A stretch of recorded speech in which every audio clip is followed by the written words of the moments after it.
Welcome to Lynn Cullen Live at pghcitypaper.com. Email your questions and comments to lynn at pghcitypaper.com. Hello, welcome to Friday! Yeehaw! It is the 5th of August. Got some blue sky out there. Okay, so I know we got this new thing where I'm supposed to lighten it up on Friday. But we have to admit that yesterday was pretty light. And by light, I mean where after the show, you don't feel like committing suicide. That's what we're just talking about. We can talk for an hour and not find ourselves in a state of total despair. So, I'm going to do my best. But, it might come up a little short. There was something I wanted to talk about yesterday, and now I can't find the damn thing. But I want to, as much as I do remember it, it was just one of those little teeny items you see on the side of a page. Obviously doesn't warrant much of our attention, but there'll be this, little thing. And I can't remember if it was tourists. It was a tour bus, tourists on a vacation who were attacked. And I'm not sure, frankly, if they were killed or injured. And they came from a number of different countries, including the United States. And here's the thing that got me. It's where they were vacation. I mean, I'm thinking in terms of okay, you have a week to go somewhere. I think of that as like a vacation. Or, hey, where should we go? See the world. Anyway, this is what freaked me out. These people had gone to Afghanistan on vacation. Well, I mean, what? If of all the places in the world that you might want to go see, I just think Afghanistan is a really strange choice. And if, in fact, you end up dead or attacked by the Taliban, you should not be surprised. So I remember not feeling the kind of sympathy I normally, feel when I read a story of some poor innocent souls killed or harmed by terrorists, because these souls put themselves right, they just walked right in. It didn't say they were with, some aid agency or had some other, they just, hey, let's go to Afghanistan. We could maybe take a side trip to Syria. What do you think? I've never seen that part of the world. So I had to mention that. Other good news from yesterday that I did not get to, and I want more, is Barack Obama has now granted clemency to another 214 poor souls who have been rotting in American prisons, some for the last 20, 30 years, for non-violent crimes having to do with drugs. There's thousands more that he could get out of there. And I hope to hell he just keeps this up. Just keep it up. You got the power. Make use of it. Got to start emptying those prisons. They are full of people who do not belong there. 1, because they're mentally ill. 2, because the crime they committed does not in any way suggest that they should be warehoused for life, right? I mean, what a puritanical. You realize how Puritan and punitive and punishment all come from the same, I don't know if they come from the same word, but they all start with P-U. Yeah? And we got a lot of that in our blood in America. I myself am not a Puritan by my ethnic derivation, nor is Alex. But we live in this country and have lived in this country, and so it's sort of in the air. It's just sort of like, Americans immediately vote for any candidate who says, and I'm going to lock him up and throw away the key. Well, now we've got pretty much a third of all black men in this country are imprisoned. We've got something like a quarter of Americans who have a record. It's mind-boggling. Anyway, so Obama, they're not out yet. I can't imagine sitting there for 25, 30 years and then the president says, I'm getting you out. But you got to wait till December. I mean, why? I know it's paperwork. But geez, those would be the longest 5 months in your life, right? He pardoned 67. I don't know if it's pardoned. It was commuted the sentences. Didn't pardon, didn't say they didn't do it.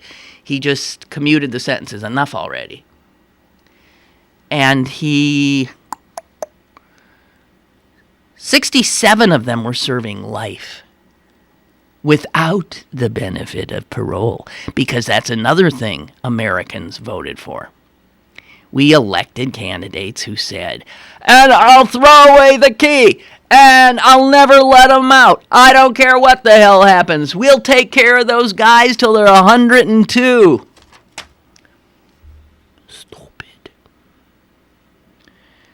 So that's good news, and I'm assuming he'll continue that.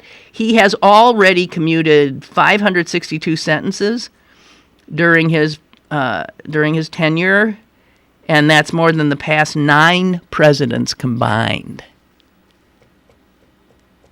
Well, as long as you got a record going here, Barack, just blow it out of the water. Do it, do it, do it. So,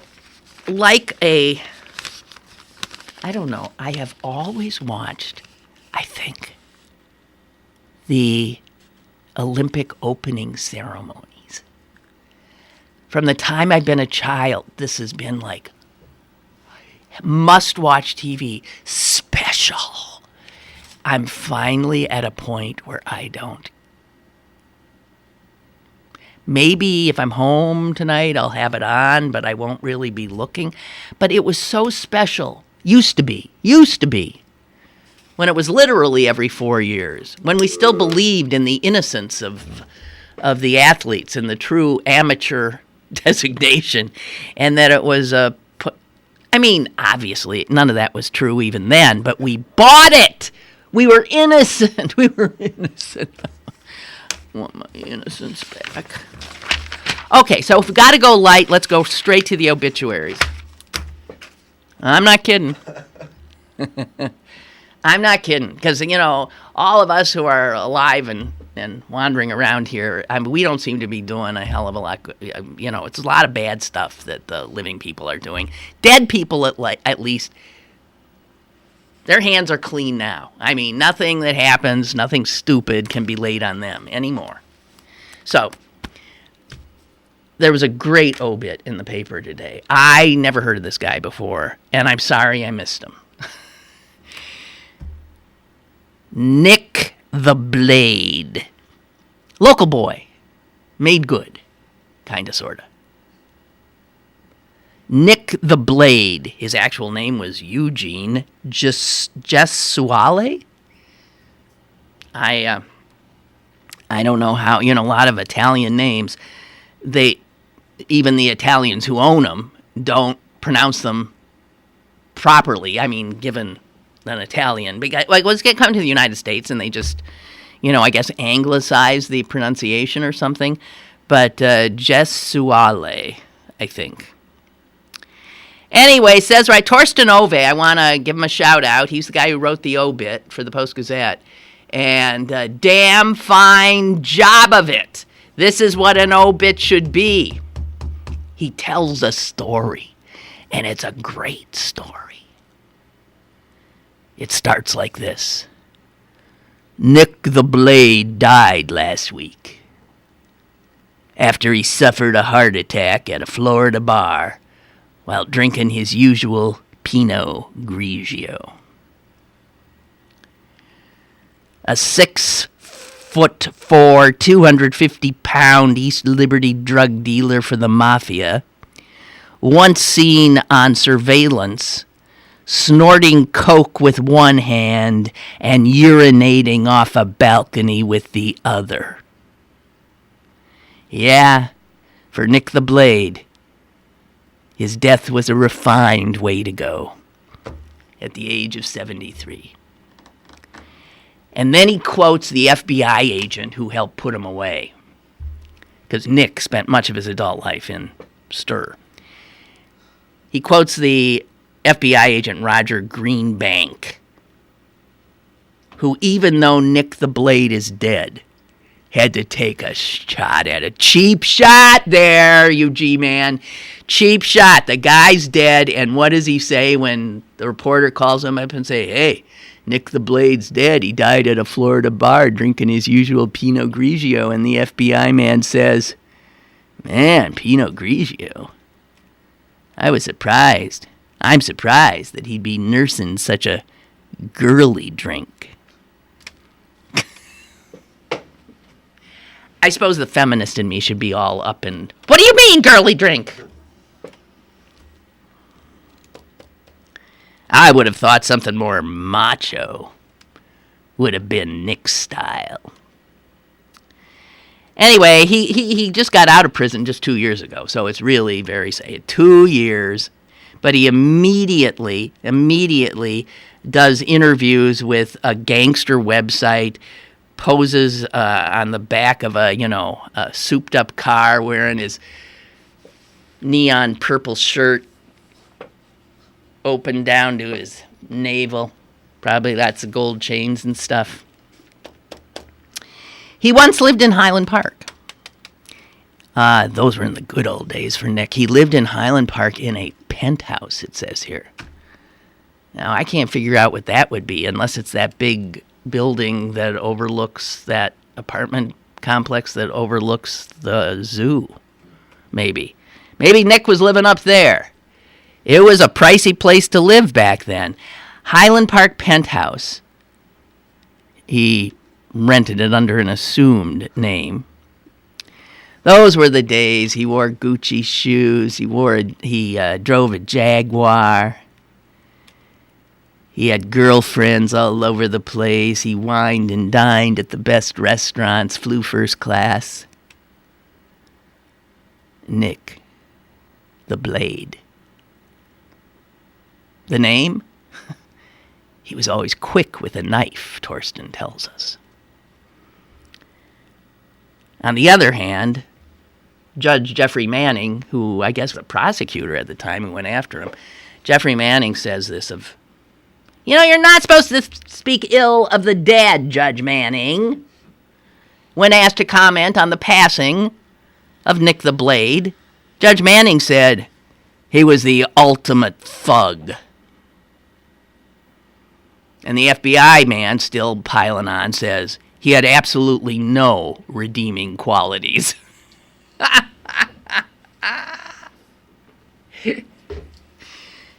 Any of you ever bump into Nick the Blade? He wasn't all that old, so let me see. Where was he? 73. So, yeah, see, this is what I know we're not supposed to talk about ages. But if you'll notice, in every news story, and certainly every obit, the age is given, because age is a marker of sorts. And I'm responding again to the caller from yesterday who said, drives me crazy, age, what does it matter? It's nothing, it's just... Yeah, all true. On the other hand, it does give you some information. So Nick the Blade was 73. But listen to this. It reads like some damn novel. So Nick the Blade... This is the good old Pittsburgh. This is Pittsburgh when Pittsburgh had characters. I love this. So when he finally got grabbed, it was 1984. And right before he was going to get grabbed, a secretary at the FBI. Name was Jacqueline Weimard. Now, I don't know if this is the FBI office here, but I suspect it is. She's up there typing away at the FBI office, but when she leaves the FBI office, she goes out with her boyfriend, who was a guy named Johnny Caraba. You work at the FBI as a secretary, and you go out with mobster Johnny Caraba after work. And she tipped Johnny Caraba off that the feds were about to bust Nick the Blade. So what did Nick the Blade do? He got the hell out of Dodge. He ran, understandably, but they caught up to him the next year. 1985, they indicted Nick and 5 of his associates. That seems like such a... Boy, I always get a kick when people in the academia, or the academy, as they say, it cracks me up. They always call, like my brother, when he's talking about the guys he works with. I don't know, like, what do you call the guys you work with? Co-workers. Co-workers, right, co-workers. Colleagues. You don't call them colleagues. You call them the guys I work with, or co-workers. In academia, they call them, is it colleagues? No. Associates. No. Wait a minute. All of a sudden, my head just went blank. I think colleagues. No. Associates. No. It's not associates. It's not what is my, and my colleague. I think it's colleague. Whatever it is, it's highfalutin in a way. And I don't think that Nick the Blade would have colleagues or even associates. Associates makes more sense. But he was indicted in 85, along with 5 of his associates, who included a Pagan's motorcycle gang leader, the Deacon's Bible, and, I love this, a Pittsburgh Press truck driver. Always got to get a Teamster in there, right? Always got it. I mean, they got it all covered. They got the truck driver for the paper. They got the Pagan motorcycle guy. And they got Nick the Blade, who can snort coke with one hand and pee with the other. But the Pittsburgh Press truck driver turned on Nick. And it's he who really put Nick away. Ah, Nick the Blade. You know, in his day, and Torsten Ovey tells us this in the obit, in his day, Nick the Blade supplied coke from Colombia to New York City mobsters. When they wanted the coke, they got it from Nick through his partner, Paul Mazzei. And if you ever saw the movie Goodfellas, and who the hell hasn't, in Goodfellas, they talk about the Pittsburgh connection. That's these guys. That's Mazzei and Nick.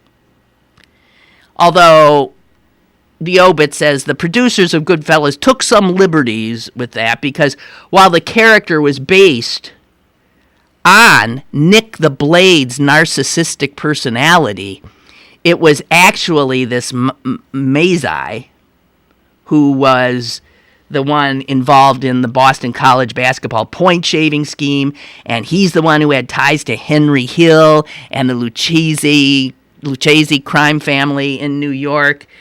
But Nick the Blade was the drug supplier to all these guys. Hard to believe he went to Central Catholic. Dropped out in 10th year at Central Catholic. Grew up in Larimer. And get this, he attended Pittsburgh Beauty Academy. That seems a little girlier than Pinot friggin' Grigio, doesn't it?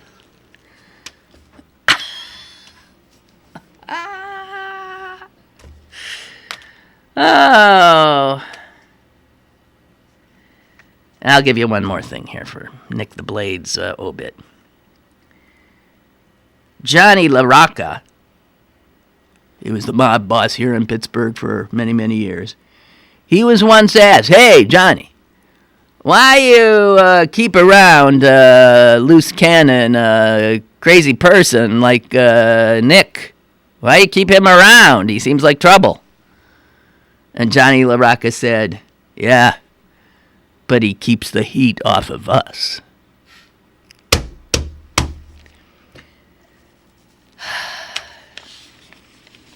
Nick the Blade. R-I-E. That's a pretty good one, huh?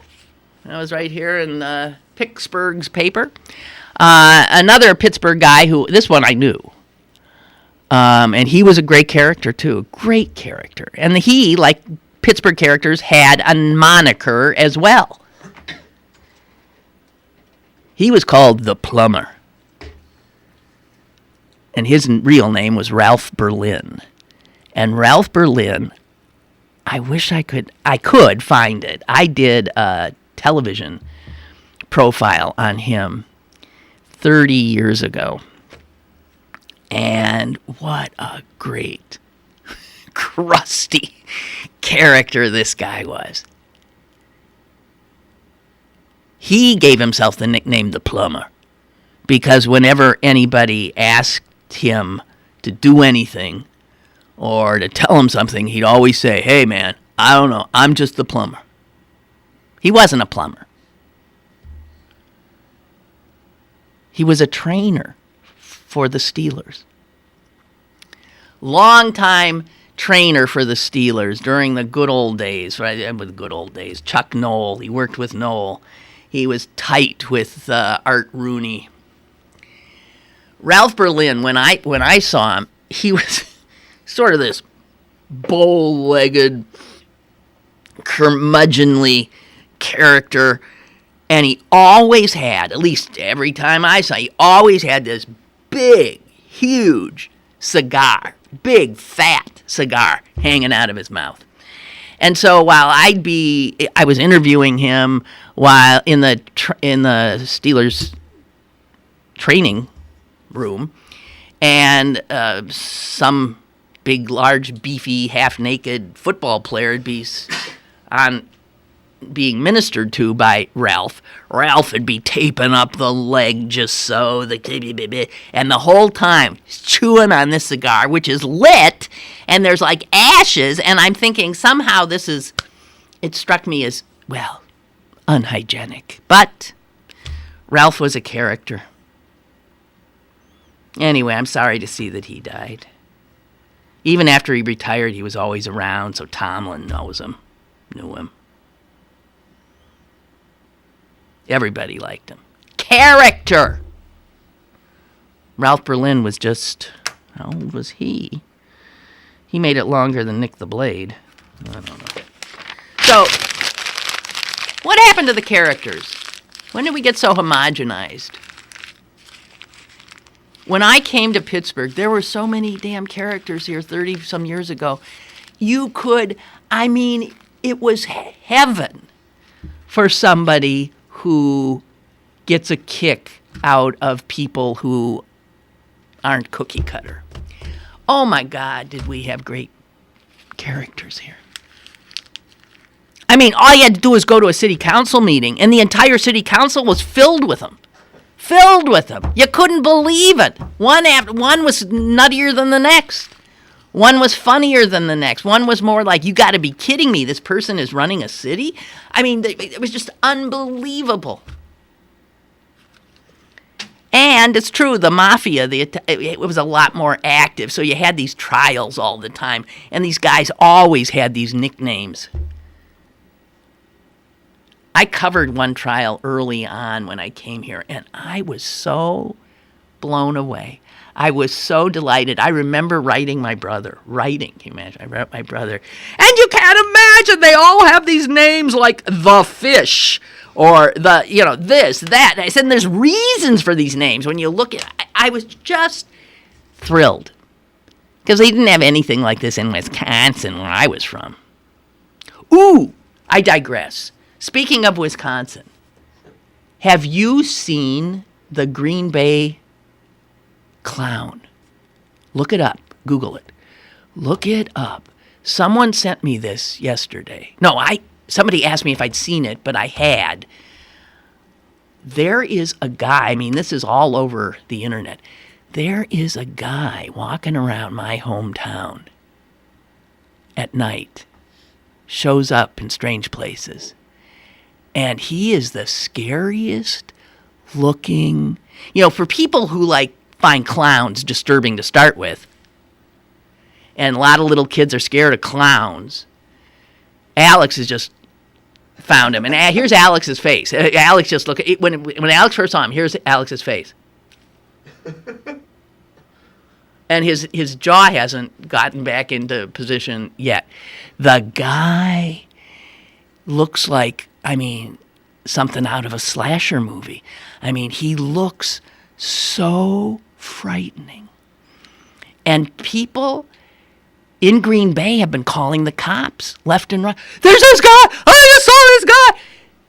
He carries 4 black balloons. His face is so frightening, you can't imagine it. And the cops have said, there's nothing we can do. What law is he breaking? What's he doing? He's walking by himself. He's made no threats. And yet Green Bay is terrorized by this guy. It's fascinating. Meanwhile, Green Bay doesn't have enough trouble, guess who's speaking there tonight? Donald Trump. I'm hoping the clown shows up at the Trump rally. By the way, the Trump rally in Green Bay, where the governor of Wisconsin, Scott Walker, will not be joining the candidate. All these guys from Wisconsin will not go anywhere near him. I'm talking about the Speaker of the House, Paul Ryan. I'm talking about a senator who's up for a really tough re-election, and I think we'll be able to say adios to Senator Johnson, who knocked off a fine senator who's now going to knock him off, Russ Feingold. None of them will show up. Reince Priebus is from Wisconsin. I'm sorry that all these jerks are from Wisconsin, but they are. I hope that clown looks in their bedroom window some night. Seriously, check out the Green Bay clown, and you tell me if that's not the scariest looking human being you've seen ever. I'm just saying. So, what? That's what I tweeted out. You tweeted this out to people?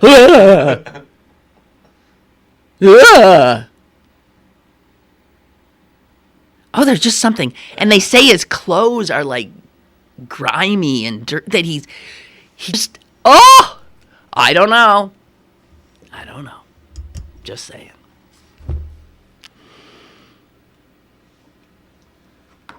So I'm looking at I'm on the 21st floor here where I am. And I'm looking out the window and at a building, I don't know, it looks like it's over on Liberty or something. High rise, they're getting their windows cleaned.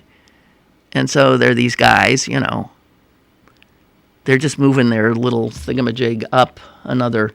They got to be about on the 20th, 21st floor. How'd you like that job? When I used to, when I was in television, I did this thing called On the Job, where I would once a week try to do a job that other people do every day of their lives. And I really would try. And, man, I had the opportunity to do lots of stuff. And I found out that there is no such thing as an easy job. No such thing as an easy job. But I'd wanted to do this. I'd wanted to do window cleaning at PPG. I just did. I wanted to be, I thought, wow, would that be neat? And the station, WTAE, wouldn't let me. They wouldn't let me. It's not that they wouldn't let me. I guess they're lawyers. Right. What killjoys? What killjoys you lawyers are. The lawyers wouldn't let me do it. God forbid she should fall. Hey, her family would own us. Hey. So that was the end of that. Chuck says, speaking of age, yesterday was Obama's 55th birthday. So, of course, media was posting before and after photos. He still looks damn good. If his hair wasn't white, gray, although he does, the lines are there in his face. Happens to all of them. Even happened to George W., who you thought, wasn't even paying attention. I mean, first of all, it's 8 years in a person's life at a time in their life when the aging process really starts kicking in. And so it's not surprising. But happy birthday, you wonderful man, you. We have a call? Yeah. Hello? Hello, Hello? it's me, Clarence. Geez, Clarence, what's gotten into you? Hey, I just wanted to, you were talking about cleaning windows at PPG. Yeah. I wanted to do that myself. It was just too much of a pain. I am refusing to laugh, you understand. It is not that I didn't get it. Sorry to waste your time, but, I got to get the puns out. You got it out. Now you're out.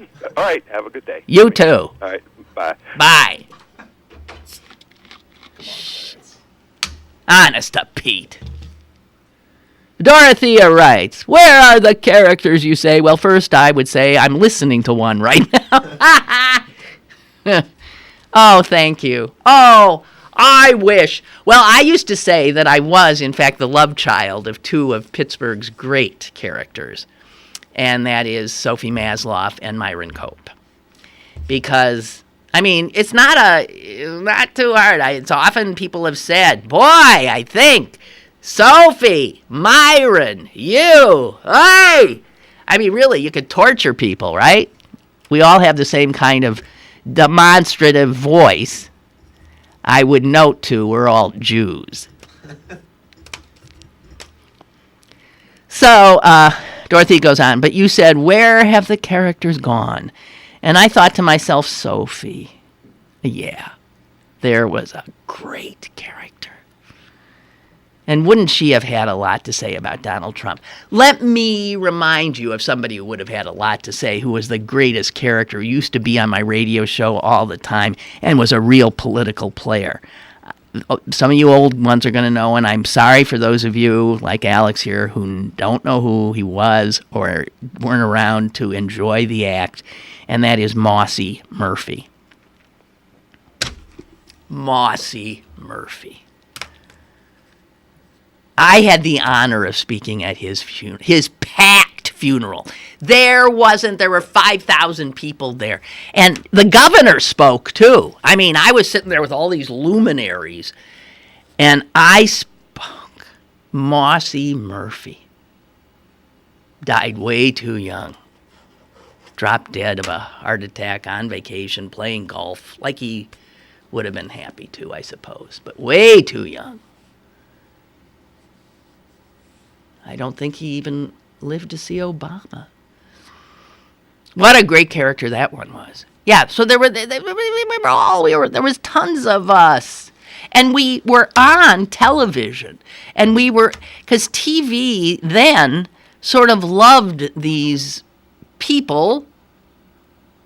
Well, it was said to me, people who came through the set, characters, personalities. And WTAE was the station that really went to town with characters. We had more than anybody ever had, I think. But anyway, and then the corporate boys came in. The money grubbers. And little by little, the characters started disappearing. Literally disappearing. And you know why the money guys didn't like characters? A character is not interchangeable. A character is not a cog. Consequently, characters were almost always paid more. They were unique. And you look at television now, you tell me somebody who's unique. We got a call? There aren't any, because now it's just plastic. Everybody gets cogs, mind-numbing. Hello, caller. Hello. Hello. Hi. How you doing? Hey, you don't probably watch British comedy, do you? No, I don't. It's not. Some of it, you got to live there to understand some of it and how they talk and everything. But there's an English comedian / actress. She's about 6'1", and Miranda Hart. I don't know if you ever heard of her. Mm-mm. She does like that slapstick comedy and falling down, does her own stunts of falling and stuff. That woman to me is hilarious. Now some of it you have to be in. Was it like Lucille Ball? It's maybe like Carol Burnett, but not as corny. It's sometimes it is, but she does stand up too. But you can't get the damn stand up tape or the DVD because they have different regions, and it doesn't work in your DVD player unless you have a region-free DVD player, which is amazing. So, but no, I've never done the Brit comedy thing. Yeah, I usually don't either. I used to watch some Monty Python and that. But, well, yeah. I mean, except Monty Python. She's pretty good. I mean, it's okay. done pretty well. I say it beats out a lot of these sitcoms on American TV. Well, the British were known for eccentrics and characters. God knows, the British were into that. But, I mean, it's corporatization. I hate to tell you, it's the damn capitalists who have destroyed characters. Because, as I said, they want for workers interchangeable cogs, faceless cogs, little blonde women who all look the same and men that all look the same, and if one disappears and is replaced by another, you don't really even notice. You don't know how, because those people don't have to get paid as much. They can't be demanding because they're just a cog in the machine. And it became quite clear that when the money grubbers took over WTAE and all the other stations, that it was the personalities that were tossed out first. It absolutely was, because we were mucking up the works of their little business plan. And I think the reason I like it is our American comedy seems to get really down in the gutter. Yeah. Really, like Amy Schumer. She's pretty funny, but she is pretty foul, as far as I'm concerned. But, I mean, there are some funny things on her show. But they kind of stay... They'll still do sexual things in it, but it's suggestive and it's not as... Yeah. I think it brings you back to maybe when the older comedy was or something. I don't know, but... Yeah. But if you ever look it on YouTube... Okay. You might not find it funny. You know how many things I'm supposed to look on at look at YouTube? Yeah. Okay, I'll add it to the list, which is Yeah. now 7,000 miles long. Hey, thank you, though. Okay. Appreciate it. Bye. Somebody is suggesting Don Brockett. That's Mike. Who's a character? Oh, and Mike. Oh, Mike in D.C. this is. You did shows for him. You produced them. Cool. And Tony is saying you got to see, and it's true, you got to see Rob Rogers' cartoon in the Post-Gazette today. You do. It is, I think, one of the more brilliant cartoons he's done in a long time. It's based on the Olympics. It's called the Trump Olympics, and it's just brilliant. It's wonderful. It's a four panel bit. But Rob, you nailed this one. You nailed it, babe. Really good. Really good. Okay, and Mary said, if you want lighter fare, you could discuss Melania's pictures in the New York Post on Monday. Well, that's true. You guys are aware, are you not, of our potential First Lady's photo spread in the New York Post, which is the Murdoch-owned newspaper, These are naked pictures of Donald's wife. One which has her in bed with another woman. I don't know how would that go over with the evangelicals who are supporting him. I don't know. But they are, yes, very naked kinds of pictures. And they popped up on Monday in the New York Post, and people couldn't figure it out. They thought, why would the New York Post, which is a conservative right-wing newspaper, why would they put Trump's wife's naked pictures out there like that? Well, it hasn't been proven, but everybody who knows anything knows. Trump gave them the pictures.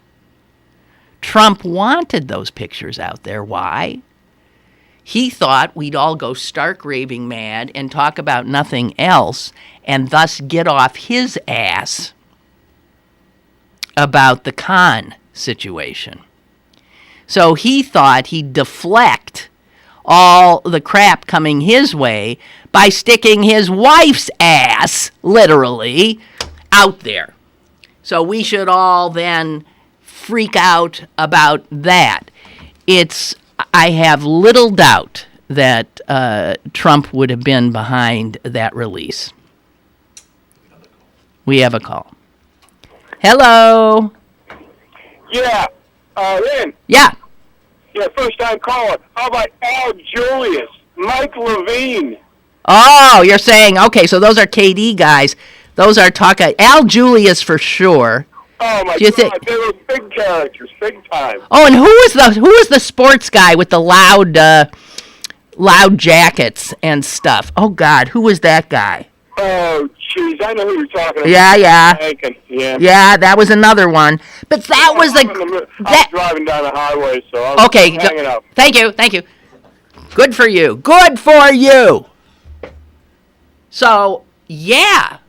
Who was that guy? We had characters, and life was more fun, more interesting, crazy. There weren't these, like, cookie-cutter I hate it. All our politicians are pretty much well, then there's Donald Trump. I guess he's a character, huh? Chris writes, Lynn, you're bringing back so many memories, all the characters. Myron, Bob Prince, thank you very much. Mike Lang, hey, what's wrong with Mike Lang? I saw him when the Penguins had their parade. He looked like he was half dead. What's wrong with him? I wouldn't have recognized him in a million years. Okay, here we got characters. Myron, Bob Prince, Mike Lang, Doug Hirth, Chili Billy, R.I.P. Michelle Madoff, Jeep D. Pasquale. Well, this I'm talking about, oh, God. Ben Woods, remember him? He ended up going to jail. He was the president of city council. Right. There was a guy named Richard Givens who was a piece of work, too. Oh, my God, that council was unbelievable. I guess you don't have characters anymore because everyone has to be so politically correct?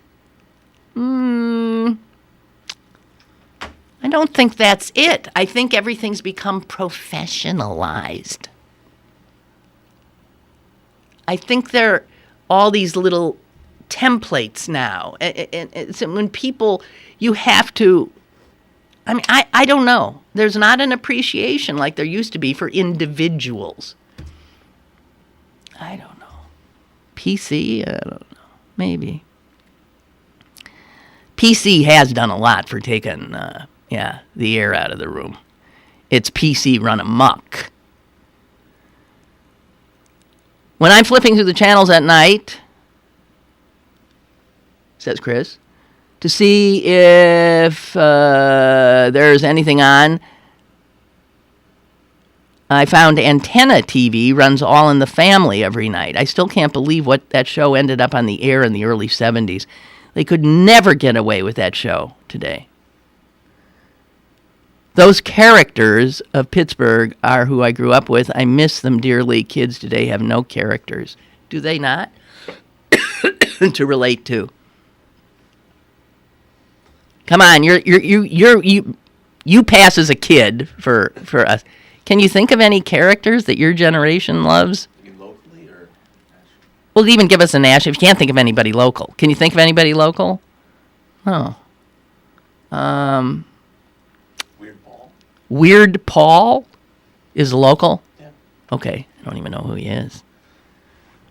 Weird Al, I know. Weird Paul. Okay, think on a national level. Characters. Well, I mean, like artists, like, Lady Gaga is a character, right? But that's not what we're talking about. We're talking about politicians, media, journalists, talk show. Well, I don't know. There used to be a greater variety of people. Okay. Hello. Hello, Lynn. Yeah. Bill Curry. Bill who? Bill Curry. Bill Curry. Thank you. You know what? He married a girl I graduated high school with. Really? Yes. Is he still? He's not around anymore, is he? No, not at all. Okay. Well, I guess that means he's dead, huh? Yeah. Okay. He was really a lot older than she, because we would be 65 now. So he was a good bit older. Oh, yeah. Years ago. Yeah, he would have been maybe 20 years older than her. Yeah, Easy. yeah. Okay. Just Thank to you. let know. Thank Bye. you, sweetie. Bill Curry. That was the sports guy at KD who needed some sartorial assistance. But that was part of his shtick. Well, so... Welcome to the homogenized... Well, here's a guy who was a little different. It's another obit. I'm telling you, the obits, they save you. This guy I vaguely remember. His name was Steve LaTourette. He hailed from, I think, Cleveland. He's now dead and dead too young, 62. He was a member of Congress. He was a Republican member of Congress. He hated the Tea Party types. He hated them. He was not a progressive in any way. I guess now he would pass as a moderate Republican. To me, he's still woo-wee conservative. But he believed in the job. And he couldn't take it anymore. Excuse me. So he quit. He retired after 9 terms in Congress, said, I'm out of here. He couldn't stand being with these Tea Party jerks. He was friendly with Boehner, so you can see they both said, I'm out. Had the same kind of sense of, you go there and you do the job. You don't just sit there and say, I won't play, and I'm not going to and no. So, when this guy first got there, he actually said about the Tea Party guys, that's why I sort of like him. Said this about 4 years ago. They really have to come to terms with what they're doing here. I mean, if they're just here to vote no, we can train a monkey to do that. I wouldn't put down monkeys like that, frankly. Okay, but when he was first elected, guess who he hired as his spokesman? Dave Barry. You know who Dave Barry is? He's funny. He's the funny guy.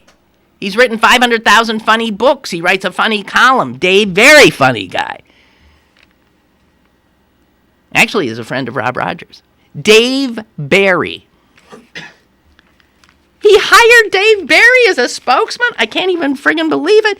And he asked Dave Barry to prepare his initial remarks for a debate on tort reform that was...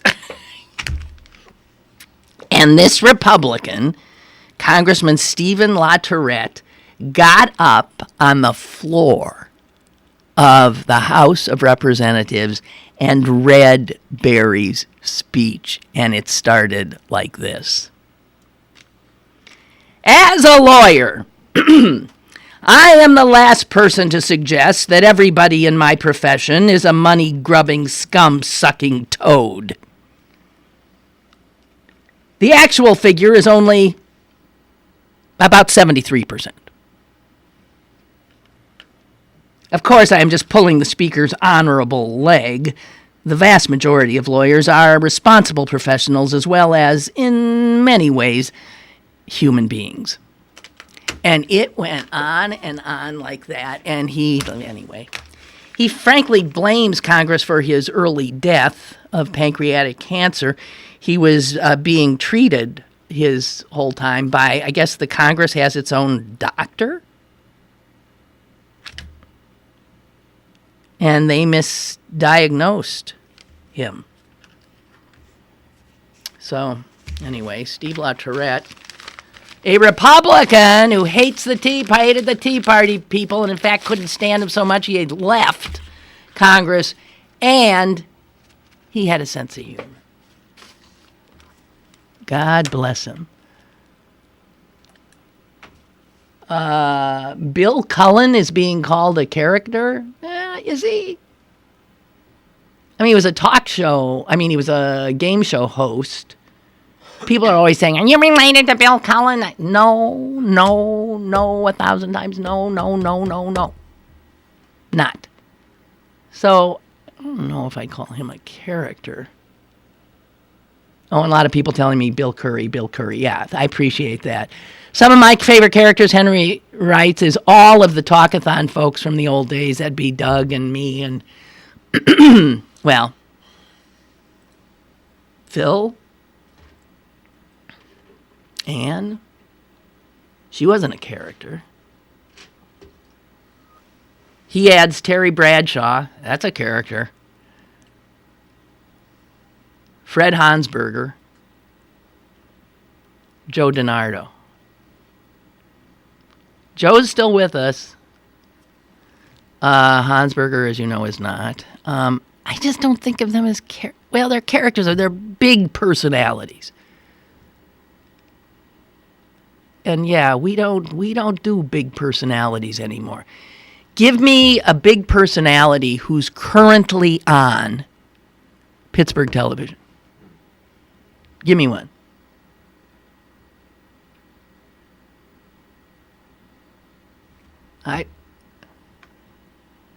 They're not allowed. They're not allowed. And you wonder why TV has gotten so boring, television news, because they don't let the characters in. They don't let them. Yeah, Beth is saying, yeah, Mossy. And the dancing traffic cop. I did pieces on him, too. Cianca. Vic Cianca was wonderful. Can I hop on? Huh? Can I jump in? Yes. So I looked it up when you were talking about it before, and actually in 2010 there was a Post-Gazette article after the guy you just mentioned died, talking about this exact thing. It says, where have all the Pittsburgh characters gone? The guy I just mentioned, Yeah, the crossing guard. Oh, after Vic died, there Yeah. was an article about where Talking are the about characters. This exact thing. Yeah. And I think what you mentioned before, I mean, I don't know, it's not really a complete thought, but I think there is a connection between political correctness and what you're talking about, because Donald Trump is a character, I would say. Because he is. I just think there's a connection between being able to speak your mind in a certain context when, there's a safety. But it's not like all these characters we're talking about were not politically correct. I mean, they didn't offend people. Yeah, I just think in general there was a lack of scrutiny in general that kind of allowed for eccentric behavior. Now everybody's afraid of saying anything because exactly. Yeah, it doesn't necessarily have to be offensive. It's just like, there's a chill in the air. Yeah. There's a focus. There's a scrutiny. Yeah. Well, but that's really unfortunate. It is. So Beth is suggesting Elsie Hillman as a character. I don't know. I wouldn't call her a character. Bill Burns, yes. Frenchie Fuqua, yes. The Deer Heart Cheese Lady at PenMac. Oh, well, if you start getting into like certain, yeah. But those kind of characters, somebody who works in a store somewhere, in a little shop someplace, with tons of personality, some of those guys, they're still around. They're dying out, but they're still around. They're in the Strip District. They're in lots of places. People with tons of personality. But you won't find them on television.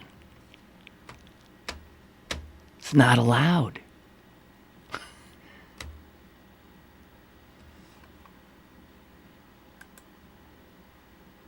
So in that article, you said, was I mentioned as a character? A lot of the people we're talking about. So after Vic Cianca, yeah. So who did they say in the PG were characters? Ansel writes, let's not forget about Joe Negri and Bill Burns. See, but I love Joe, but I don't see him as a character. I'm thinking of flamboyance and...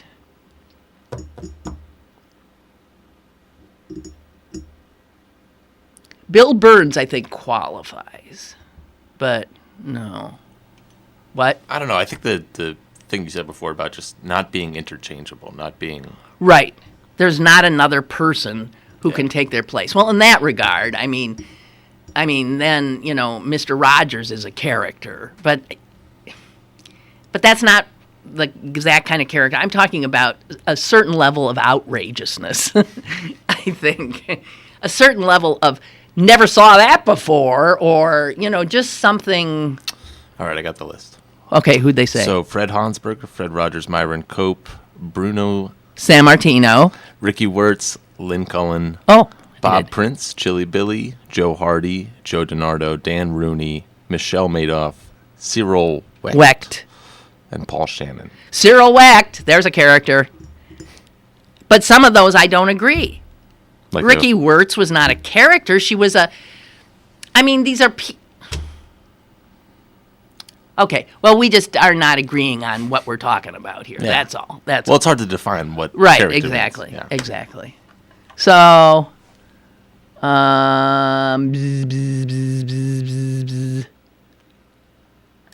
Bill Curry, yeah, we had that. Ray says, Lynn, have you noticed that much like ventriloquist acts, the one form of entertainment that has all but vanished is the impersonation act?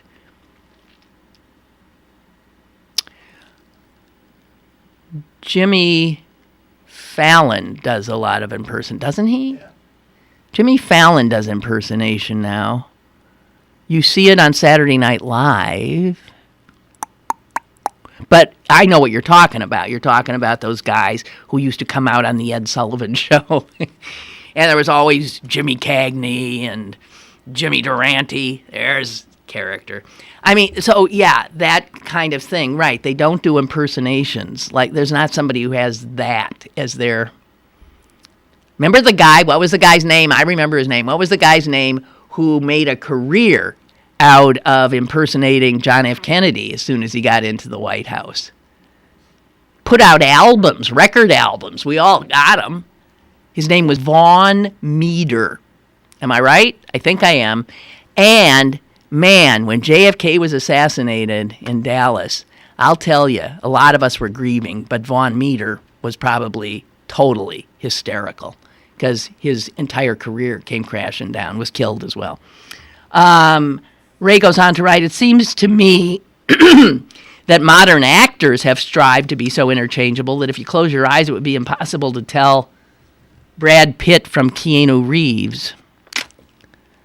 The only ones impersonated now are political figures, and those few and far between. Yeah, you're right. We impersonate You're right. There's not... Yeah. I don't know. But whatever it is, we're missing these people. We're missing them. Because they provided... Yeah,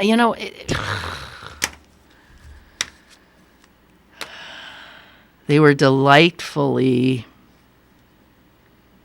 singular.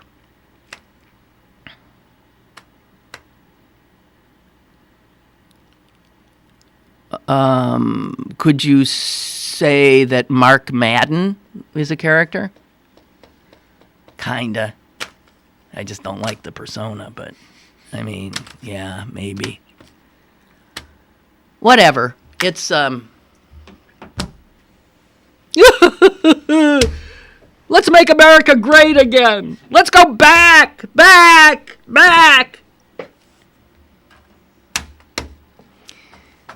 Yeah. Well, I think I managed, didn't I? And I even had some stuff in here that I really wanted to talk about that was serious, but I gave you guys a break. And I'm just going to try to wait. Here's this, Bob Prince. Not sure if this mentioned Bob Prince. Yeah. Miss him, love him. Thank you. Yes, of course, Bob Prince. Oh, man. Well, life goes on, guys. Life goes on. But I wish people felt they could be who they are unabashedly. I guess you're right. That's some of what is driving the love of Trump. Can you what? Can I add one more thing? Yeah. Oh, Alex. Alex, we're going to get you your own show. You should have one. Go ahead. I think it's likely that, since what you're measuring isn't, you're saying that there are characters, they're just not on TV. I think that TV has changed, not characters. The internet has plenty of characters. Yes. The media changes. The media has changed. But these characters used to not just be TV. They used to be, like, as I said, the entire Pittsburgh City Council. Right. Yeah, you're right. That's different. Not to mention the mayor. Sophie. And it was, yeah. And then everything got professional. Boring. So I just want to go out on a limb and argue for the return to unprofessional. Okay? And see what happens. You get Donald Trump. All right, you guys. Well, memory lane. There you have it. And enjoy your weekend. And I'll see you again on Monday. Bye.